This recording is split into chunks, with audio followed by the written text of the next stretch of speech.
A bronze tube spits a jet of fire across open water, and the sea itself seems to burn. This is not a special effect. It is a real weapon, built by a real empire, and to this day nobody can fully reproduce it. For 700 years it saved an empire from certain destruction, again and again. And then, when that empire finally fell, the exact formula for making it died with the last people who knew it.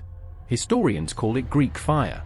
What it actually was, how closely it was guarded, and why we still cannot be certain we have rebuilt it, is a story that took over a millennium to fully unravel. The year is 674. A vast Arab fleet, the naval arm of the young and expanding caliphate, is closing in on Constantinople, the capital of the Eastern Roman Empire. The city has stood for over 3 centuries as the last great bastion of Rome in the East. Its walls are famous, its wealth is legendary, and its enemies genuinely believe this will finally be the year it falls. The Byzantines are outnumbered at sea. Their fleet is smaller, older, and by most ordinary measures, no match for the ships bearing down on the Golden Horn. But the Byzantines have a weapon nobody outside the city has ever seen used in battle. A device, mounted on the bows of their ships, that can throw fire that keeps burning even as it lands on the sea. When the fleets meet, the Byzantines unleash it for the first time in recorded history. Streams of fire arc across the water and catch on the enemy hulls, on the sails, on the water itself, refusing to go out no matter what the crews try.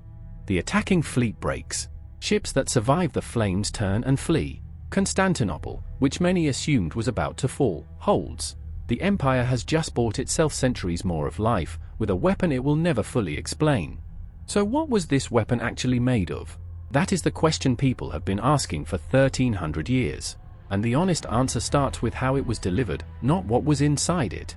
The delivery system was a bronze siphon, essentially a pump and nozzle, mounted at the front of a specialized warship called a dromon. Some ships carried more than one siphon, aimed to sweep a wide arc across the enemy line. Crews worked bellows or a pressurized chamber to force a liquid or semi-liquid substance through the tube, where it was ignited right at the nozzle, turning the stream itself into a weapon of continuous fire. It could be aimed almost like a modern hose, sweeping side to side across an approaching hull. And unlike ordinary fire, it did not need dry wood or wind to spread. It clung. It floated. It kept burning on the waves. Smaller hand versions existed too, grenades of pottery or glass, filled with the same burning substance, thrown by hand or launched from a sling onto an enemy deck. But the siphon on the warship's bow was the signature version, the one that turned Byzantine ships into something enemy sailors came to dread on sight alone. Almost everyone who has heard of Greek fire knows the delivery system. Almost nobody agrees on the recipe, and that is exactly how the Byzantines wanted it. The formula was treated as a state secret on the level of a modern nuclear program. Byzantine writers themselves claimed it had been revealed to the first Christian Roman emperor by an angel, meant for Christians alone. That origin story was almost certainly propaganda, but it served a real purpose. It framed leaking the formula not just as treason, but as a sin against God himself. Production was tightly centralized. Only a small number of families, closely tied to the imperial court, were trusted with the actual manufacturing process, and that knowledge was passed down inside those families alone. Byzantine emperors wrote instructions to their own heirs warning them never to share the formula with foreign powers, not even allied ones, not even in exchange for enormous bribes. One surviving text, attributed to Emperor Constantine VII, instructs his own son that if any foreign ruler ever asks for the fire, he must refuse outright, and claim the secret was given by God to the Romans alone, to no other nation on earth. So what was actually inside that bronze tube? Historians have spent centuries testing candidates, and the honest answer is that several ingredients kept surfacing across different accounts. The leading candidate is naphtha, a crude petroleum seep found naturally in parts of the Black Sea region, already known in the ancient world as a flammable curiosity long before Byzantium weaponized it. To that base, most reconstructions add quicklime, which reacts violently with water and generates its own intense heat, possibly helping ignite the mixture the instant it touched the sea. Sulfur may have added ferocity to the flame. Pine resin or tree sap likely gave the mixture the sticky, clinging texture that let it adhere to wood, sails, and skin instead of simply burning off. No single surviving text gives the full ratio. Every account we have was written by someone who did not actually know the formula, guessing from what they saw burn. That is precisely the point. The Byzantines did not just guard the ratio. They made sure the people writing about it never had the real numbers to leak in the first place. And enemies tried constantly to steal it. The Umayyad and later Abbasid caliphates, the Bulgarians, the Rus of Kievan lands, all launched fleets or spies with the same goal: capture the secret, not just the ships. In 941, a Rus fleet under Prince Igor attacked Constantinople confident in their sheer numbers. The Byzantines met them with fireships and siphons, and the Rus chronicles themselves describe survivors terrified of the empire's fire for the rest of their lives. Captured sailors were sometimes interrogated specifically about the mixture. Every time, the answer that came back to curious foreign courts was frustratingly the same: even the men who fired it did not know exactly what was inside the tanks below deck. That compartmentalization was deliberate. The men who mixed the fuel were not the same men who operated the siphons. Neither group had the whole picture. It is a security model a modern intelligence agency would recognize instantly. So the weapon survived leak after leak, war after war, precisely because no single captured person could ever hand the whole secret to an enemy. But keeping a secret for centuries is one thing. Using the weapon itself, again and again, at the exact moments the empire needed it most, is another story entirely.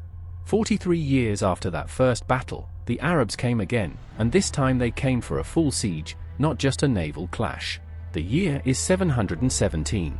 The Umayyad Caliphate committed one of the largest combined land and sea forces the medieval world had ever assembled, determined to finally take the city that had humiliated them before. The siege dragged through a brutal winter. Supply lines to the attacking army broke down. Disease spread through their camps. And every time their fleet tried to force the Golden Horn, Byzantine fireships were waiting. By the following summer, the siege collapsed entirely. The attacking fleet, what remained of it, limped home. Chroniclers on both sides agreed the Roman fire had been decisive, not just once, but repeatedly. 2 sieges, over 4 decades apart, both broken in large part by a weapon whose recipe still belonged to only a handful of families in one city. The empire's enemies started to treat the fire almost as a force of nature, something to plan entire campaigns around avoiding rather than confronting directly. By the 9th and 10th centuries, under the Macedonian dynasty, production of the fire had become a formal state institution, run directly under the emperor's own household rather than any single noble family.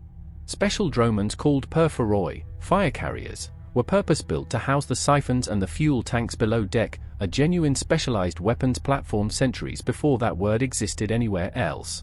The fuel itself, historians believe, was stored in sealed pressurized containers and only combined or heated immediately before battle, both for safety and to keep the exact process hidden from the crew until the last moment. This was, in effect, an ancient weapons program with its own dedicated logistics chain, its own security clearance system, and its own closely held industrial process. For a while, it worked exactly as intended. The empire's edges could crumble under pressure from Bulgarians in the west or Turks in the east, but the fire kept the capital itself effectively unconquerable by sea. But a weapon this valuable to one empire was, inevitably, something every rival empire wanted for itself. And eventually, the wall of secrecy the Byzantines had built for centuries began to crack.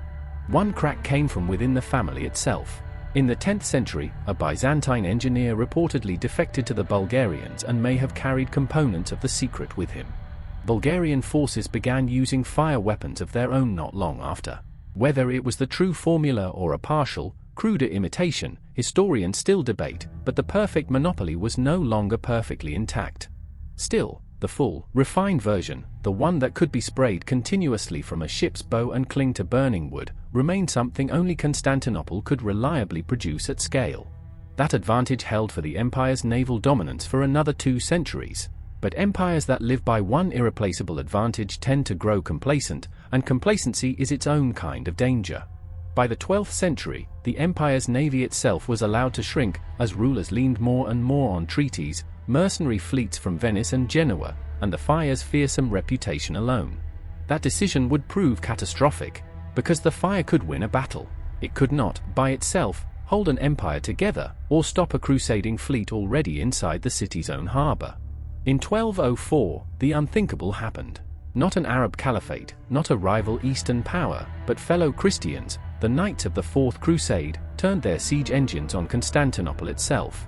The city that had survived Arab fleets, Rus raiders, and centuries of siege by sea, fell not to fire, but to a land assault and a broken defense from within its own weakened institutions. In the sack that followed, workshops, arsenals, and imperial archives were looted or burned. Whatever centralized production records existed for the fire were scattered along with everything else the city had guarded for centuries. The empire was restored decades later, smaller and poorer, and the fire is mentioned again in its final centuries, but never again with the same confident, unstoppable presence it once had.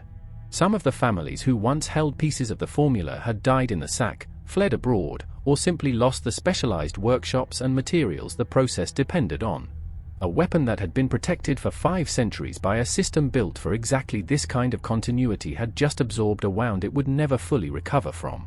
By 1453, when Sultan Mehmed II brought the Ottoman army to the walls for the final time, chroniclers barely mention Greek fire at all. Whatever remained of the old program was only a shadow of what had once turned back empires twice. The world had changed too. Gunpowder had arrived, and cannons, not siphons, were now deciding sieges. The very kind of warfare Greek fire had once dominated was being replaced by a different chemistry entirely. When Constantinople finally fell that year, it did not fall because the fire failed. It fell because, by then, almost nobody left alive still knew how to make it in the first place. The empire that had guarded the secret for the better part of a millennium ceased to exist that year, and with its last workshops, its last trusted families, its last state archives, the true formula for Greek fire simply vanished from the world. No later civilization ever produced a weapon confirmed to be the same substance. Not the Ottomans who inherited the city, not the European powers who studied the old chronicles for centuries afterward. So today, 13 centuries after that first battle in 674, where does that leave us? What do we actually know, and what is still just an educated guess? We know the delivery system precisely, the bronze siphon, the pressurized tank, the specialized dromon built to carry it. Illustrated Byzantine manuscripts, copied centuries after the fact, still show us exactly what it looked like in use. We know the leading chemical suspects, naphtha as the flammable base, quicklime for violent reaction, sulfur for ferocity, resin for the sticky cling that let it burn on water and skin alike. What we do not know, and may never know for certain, is the exact ratio, the precise preparation method, and whatever additional trick let it ignite reliably at the mouth of the tube instead of inside it. Modern researchers and even a few television documentaries have built working reconstructions that genuinely burn on water. Impressive, dramatic, and convincing to watch, but none has been verified against an actual surviving Byzantine sample, because none exists. Every modern version is an informed guess dressed up as a rediscovery. Genuinely fascinating, occasionally spectacular, but not provably the same weapon that once saved an empire twice in 1 century. And there is something almost fitting in that. The Byzantines built a security system so effective that it did not just protect the fire from their enemies. It protected the fire from history itself. A weapon that could burn even on the open sea, guarded for centuries by families who took the exact formula to their graves rather than risk it falling into the wrong hands. It was not lost through carelessness. It was lost because the system built to protect it worked exactly as designed, right up until the empire holding the secret ceased to exist. Every fire that has been rebuilt since is a tribute act, not a resurrection. The real Greek fire burned for the last time somewhere in the chaos of a falling empire, and nobody was left to write down what exactly went out. Erased.